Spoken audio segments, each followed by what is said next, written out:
Good morning class, how are you. अभी हमारी science की क्लास रेगुलर जा रही है। लास्ट लेक्चर में हमने पढ़ा था प्रजनन, रिप्रोडक्शन। रिप्रोडक्शन में हमने दोनों पार्ट्स पढ़ लिए थे, लैंगिक प्रजनन, अलैंगिक, सेक्सुअल एंड एसेक्सुअल, दोनों रिप्रोडक्शन हमने पढ़ लिए थे। उसके बाद आता है हमारे पास अनुवांशिकता।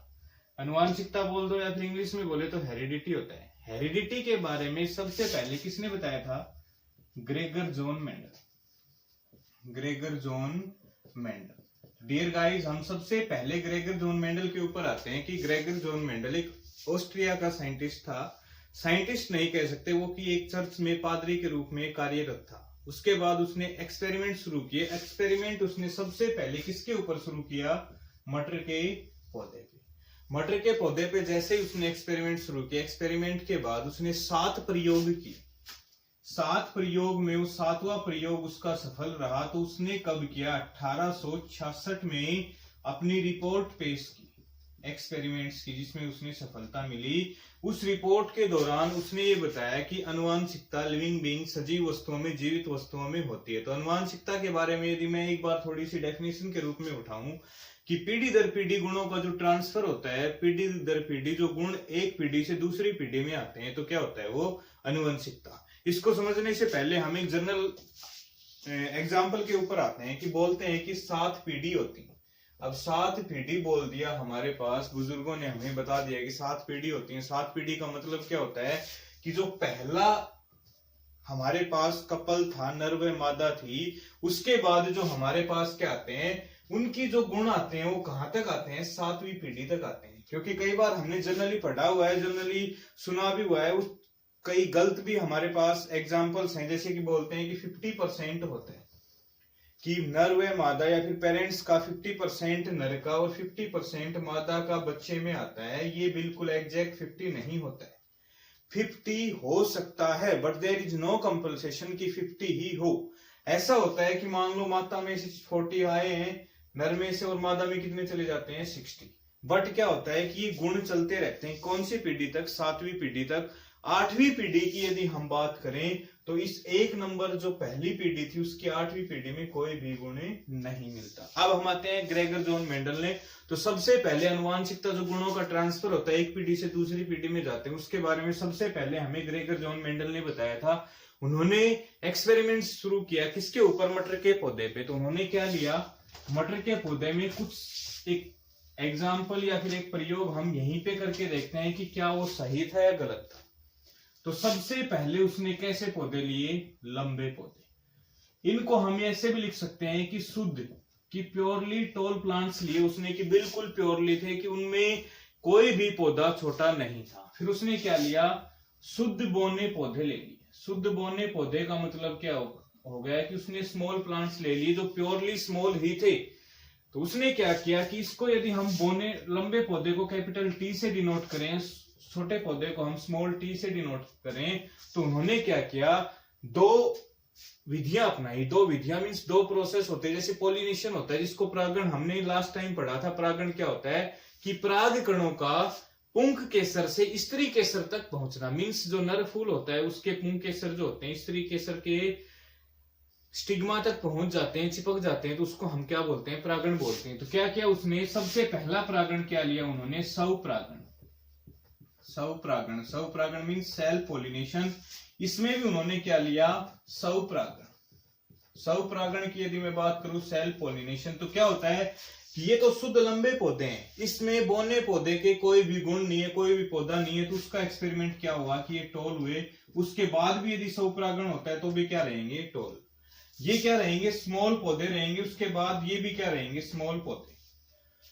फिर उसने क्या किया कि इन दोनों के बीच में उसने क्रॉस पॉलिनेशन लिया। क्रॉस पॉलिनेशन की बात करूं तो यहाँ पे उसने क्या लिया? पर परागण। और पर परागण का मतलब क्या हो गया कि उसने लंबे पौधे और छोटे पौधों के बीच में पॉलिनेशन करवाया। तो उसने देखा कि पौधे 2 प्रकार के हो गए। क्या हो गई? Capital T, small T. दूसरा क्या हो गया कि टॉल टॉल। तीसरा क्या हो गया कि छोटे छोटे भी हो सकते हैं।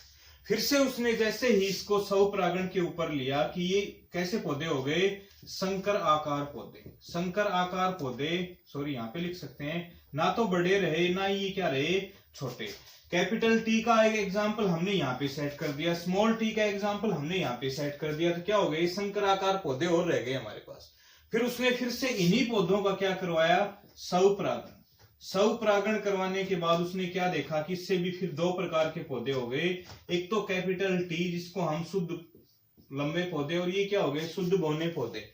उसके बाद उसने रेशियो देखा कि ये कितने थे 75% और ये कितने थे 25%। ये हमारा कंक्लूजन निकला कि 3:1। 3:1 की बात करें तो 3 कौन से थे, मैक्सिमम पौधे कौन से थे, शुद्ध लंबे पौधे।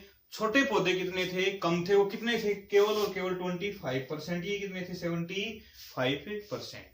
तो अब इसके ऊपर क्वेश्चंस क्या बनते हैं, यहां तक ही हम क्वेश्चंस उठाते हैं कि इसके ऊपर कंपटीशन में क्वेश्चंस क्या क्या पूछे गए हैं, क्या क्या पूछे जा सकते हैं। तो सबसे पहला पॉइंट क्या हो गया कि पहला क्वेश्चन अनुवांशिकता के बारे में सबसे पहले किसने बताया, ग्रेगर जॉन मेंडल ने। क्वेश्चन नंबर 2, अनुवांशिकता का पिता किसे कहा जाता है, तो भी क्या हो गया Gregor John Mendel. Gregor John Mendel किस देश से संबंध रखते हैं, तो ऑस्ट्रिया। ऑस्ट्रिया में ग्रेगर जॉन मेंडल कहां पर कार्यरत थे, तो किस पे थे, एक चर्च में पादरी के रूप में थे। हालांकि पादरी वाला क्वेश्चन आज तक पूछा नहीं गया, लेकिन हमें फिर भी डिस्कस करके चलना होता है। Next question, Gregor John Mendel ने सबसे पहला एक्सपेरिमेंट किसके ऊपर किया, मटर के पौधे पे। मटर के पौधे से उसने क्या देखा कि हाँ जीवों में अनुवांशिकता होती है। उसके बाद मनुष्य में या मानव में अनुवांशिकता के बारे में उन्होंने बताया। उसके बाद कितने प्रयोग किए थे उसने, 7, जिसमें से 6 प्रयोग असफल रहे। 7वें प्रयोग की रिपोर्ट उसने वर्ष 1866 में क्या की, पेश की। और उस पेश करने के बाद सबसे इंपॉर्टेंट क्वेश्चन क्या बनता है कि ग्रेगर जॉन मेंडल के प्रयोग के दौरान मटर के पौधों का अनुपात क्या रहा, तो अनुपात क्या रहा 3:1। ये ध्यान रखना है, क्लियर हुआ। तो ये सबसे पहले किसने बताया हमें, ग्रेगर जॉन मेंडल ने, मटर के एक्सपेरिमेंट पे उन्होंने बताया। नेक्स्ट पार्ट, इसी का पार्ट हम दूसरा उठा रहे हैं, किसका, कि क्या मनुष्य में भी अनुवांशिकता होती है, या फिर क्या बोल सकते हैं कि मानव में भी क्या अनुवांशिकता होती है। तो अनुवांशिकता मनुष्य में भी होती है। सबसे पहले हम सेक्स आइडेंटिफाई करते हैं कि सेक्स कैसे आइडेंटिफाई होता है। तो सबसे पहले एक वर्ड आता है जिसको हम क्या बोलते हैं, गुणसूत्र, या फिर इंग्लिश में बोले तो ये क्या होते हैं हमारे पास, क्रोमोसोम्स। क्रोमोसोम्स की जो संख्या होती है वो कितनी होती है, 46। एक बिल्कुल स्वस्थ मनुष्य में, या फिर हम क्या बात करें कि यदि उसमें जेंडर आइडेंटिफाई है कि वो मेल है फीमेल है, तो उसकी संख्या कितनी होती है, 46। यदि उसमें कोई भी डिजीज या फिर कोई हेरिडिटरी डिजीज नहीं है, मींस अनुवांशिकी रोग कोई भी नहीं है, तो उसमें कितनी होती है, 46। इसमें क्या होते हैं, या फिर इसी को पेयर्स पे देखें तो कितने होते हैं, 23 जोड़े।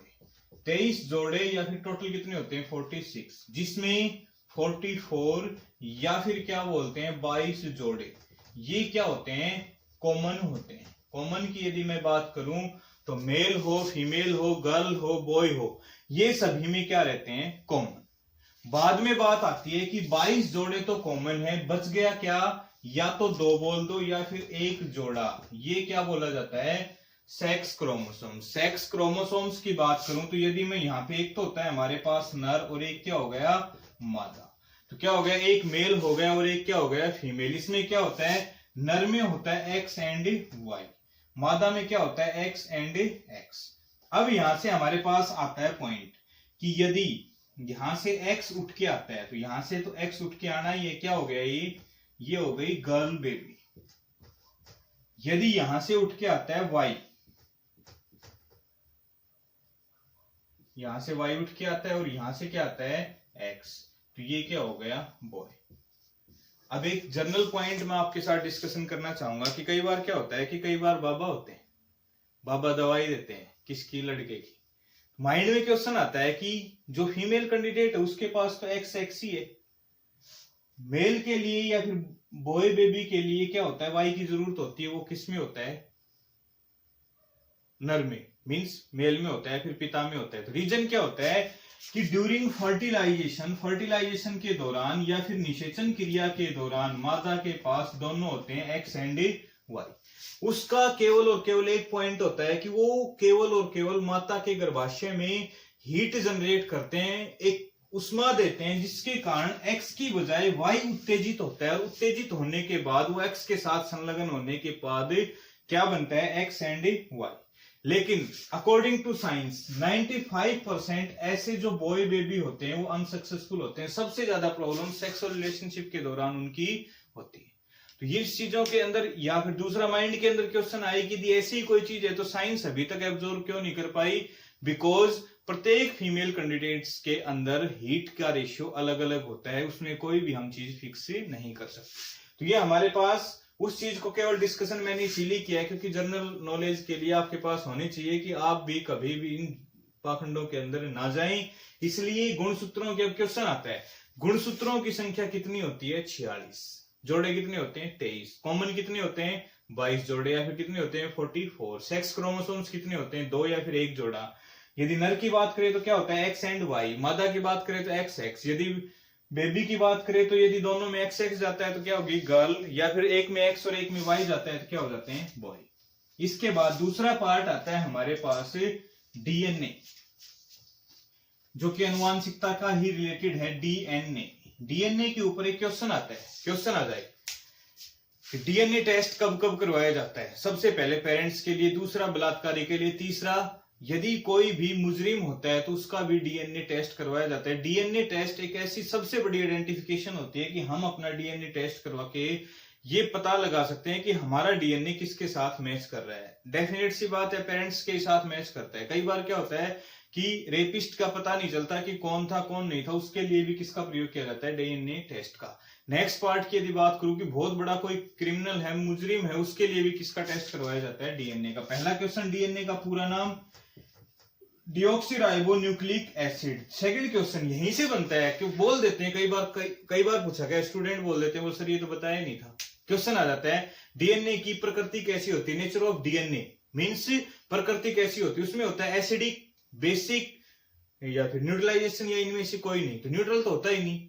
अब एसिड है या बेस है, नाम से ही क्लियर है, डिऑक्सीराइबोन्यूक्लिक एसिड। तो इसकी प्रकृति कैसी होती है, एसिडिक, या फिर हिंदी में बोल सकते हैं हम कैसी प्रकृति होती है, अम्लीय। वेरी इंपॉर्टेंट पार्ट होता है। कई बार जो general means up to 12th level के जितने भी एग्जाम्स होते हैं उसमें पूछा जा सकता है कि एसिडिक प्रॉपर्टी होती है या बेसिक होती है। तो नाम से ही क्लियर है, डिऑक्सीराइबोन्यूक्लिक एसिड, ये एक एसिड होता है, तो इसकी प्रकृति भी कैसी होगी, अम्लीय।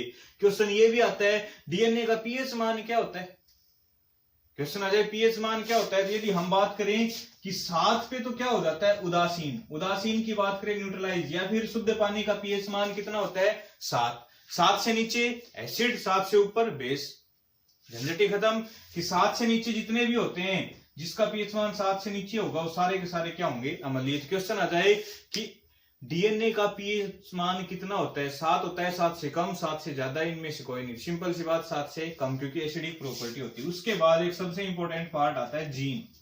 यदि मैं जीन की बात करूं तो क्वेश्चन बहुत बार पूछा गया, बहुत बार, कि अनुवांशिकता की इकाई के नाम से किन्हें जाना जाता है। ऑप्शन दे देते हैं, गुणसूत्र, या फिर डीएनए, या फिर जीन, या फिर चौथा दे देते हैं कोई भी और ऑप्शन दे दिया, इनमें से कोई नहीं भी दे सकते हैं। तो हम क्या सोचते हैं कि अनुवांशिकता गुणसूत्र से भी जाती है, डीएनए से भी जाती है, जीन से भी जाती है। इकाई कौन सी होती है, इकाई एक ही होती है, जीन। बिकॉज इन तीनों का कार्य बताता हूं। गुणसूत्र नर व मादा से बेबी के अंदर जाते हैं। वह कौन सा भाग होता है जो कि पेरेंट्स से बच्चों के अंदर ट्रांसफर होता है, दैट इज गुणसूत्र, क्रोमोसोम्स। सेकंड पार्ट डीएनए के मैंने पहले भी अलग अलग क्वेश्चंस बताए हैं कि रेपिस्ट का पता लगाने के लिए, मुजरिम का पता लगाने के लिए, या फिर पेरेंट्स के आइडेंटिफिकेशन के लिए किसका प्रयोग होता है, डीएनए। डीएनए किसके ऊपर पेस्ट होता है, गुणसूत्र के ऊपर। और उस डीएनए का एक भाग होता है जिसको हम किससे जानते हैं, जीन। जीन गुणों को लेकर जाता है, गुणों को आइडेंटिफिकेशन कौन करता है, या फिर कौन कौन से पार्ट या कौन कौन सी प्रॉपर्टी, जो बेटर प्रॉपर्टी हो, गुड प्रॉपर्टी हो, बैड प्रॉपर्टी हो, कैसे भी हो, कौन आइडेंटिफाई करता है, जीन। मीन जीन्स प्रॉपर्टीज को एक पीढ़ी से दूसरी पीढ़ी तक लेके जाता है। जीन किसका भाग होता है, डीएनए। डीएनए किसके ऊपर पेस्ट होता है, गुणसूत्र के ऊपर। ध्यान रखेंगे। अब बात आती है कि जीन्स के बारे में, या फिर जीन का जनक किसे कहा जाता है, जीन शब्द का प्रयोग किसने किया, जीन के बारे में किसने किया, तो कौन होता है वो, जॉनसन ने बताया। सबसे पहले जीन के बारे में किसने बताया था, जॉनसन। क्लियर हुआ? ये था हमारे पास मानव के अंदर क्या हो गई कि मानव के अंदर भी अनुवांशिकता होती है। दूसरा पार्ट ये आता है, वो 7 पीढ़ी वाला मैंने बताया था, फिर से भी बता देता हूं कि जैसे ही मान लो ये हमारे पास मेल हो गया, या फिर ये मान लो पिता हो गया या माता हो गई, क्वेश्चन बोल देते हैं कि दोनों से आए तो 23 हिस्से आए और 23 हिस्से आए, बच्चे में कितने हो गए? 46 क्रोमोसोम्स हो गए। ये भी कंपलसरी नहीं है कि 23 ही आए, हो सकता है पिता से क्रोमोसोम्स आए 20, माता से कितने आ गए? 26, लेकिन ये कंपलसेशन कितने होंगे? 26। कई बार हमें दो प्रॉपर्टी होती है, एक तो फिजिकली दिखाई देता है, जैसे कि सबसे ज्यादा प्रॉब्लम किसको होती है? फीमेल कैंडिडेट से होती है। यदि उसके पास कोई बच्चा आता है उसके हाथ में, सबसे पहले वो स्कैन करती है। स्कैन करते ही क्या कहती है? बोल माथा इस पे गया, नाक इस पे गया, मुंह इस पे गया, ठोडी इस पे गई। तो वो कौन सी प्रॉपर्टी होती है? फिजिकल, जो कि बच्चे की दिखाई देते हैं। फिर उन्हीं को दिक्कत हो जाती है, जो बच्चा 5 से 7 साल 10 साल का होता है, तो वही क्वेश्चन करते हैं, बोल जैसे इसका माँ बाप तेज था ना, वैसे ही बच्चा भी तेज है। तो अब वो कौन सी प्रॉपर्टी हो गई?